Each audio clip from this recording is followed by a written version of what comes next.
Welcome to Win the Day from Back to the Bible. I'm your coach, Pastor Nat, and today we're going to talk about enjoying our Heavenly Daddy.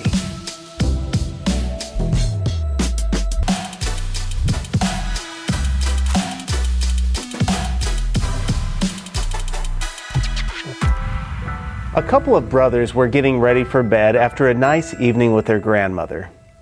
They brushed their teeth, they read their Bibles, and then before turning out the lights, they said their prayers.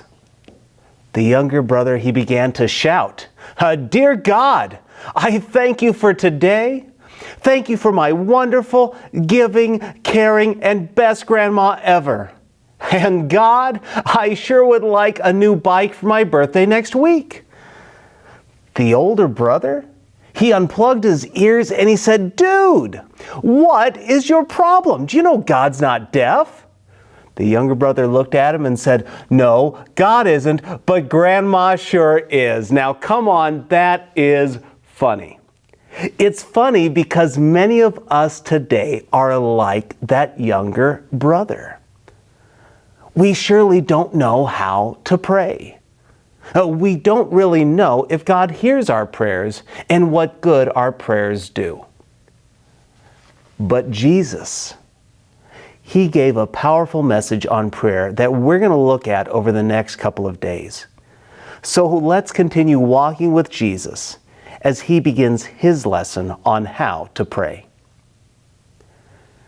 Therefore, you should pray like this: Our Father in heaven, your name be honored as holy. Jesus begins by saying, Our Father. Now, if there's nothing else we learn today, it should be that we have a privilege and that we have a radical shift in our relationship that we have with God. To call God Father was nothing less of revolutionary at Jesus' time. It's true that the Jews knew that God was the Father of Israel. And yes, God was the creator of Adam and Eve, so He was a father figure. But they also had a great fear and a respect for God. They wouldn't even fully write out the name of God. But Jesus says, Father, Abba, Daddy. You see, this expresses a deeply close, intimate, familial relationship that Jesus here is referring to. This was unheard of.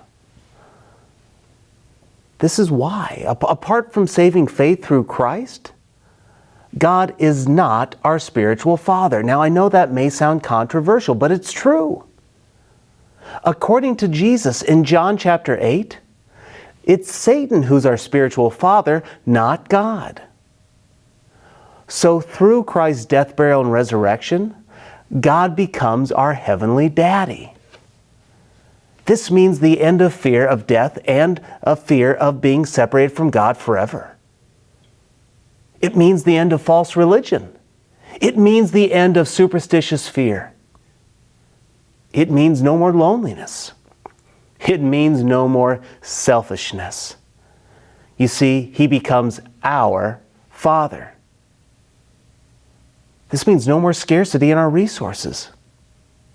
It means allegiance, loyalty.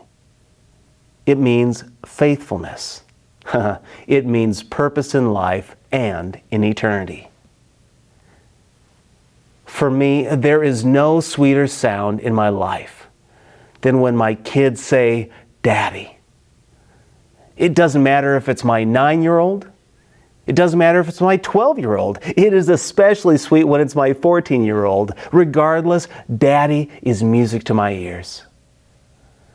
If my kids were to say, Hey Nat, or Hey Mr. Crawford, I wouldn't like it much. It's true, those are my titles, but it would feel distant. It would feel restricted. You see, I want them to call me as I am.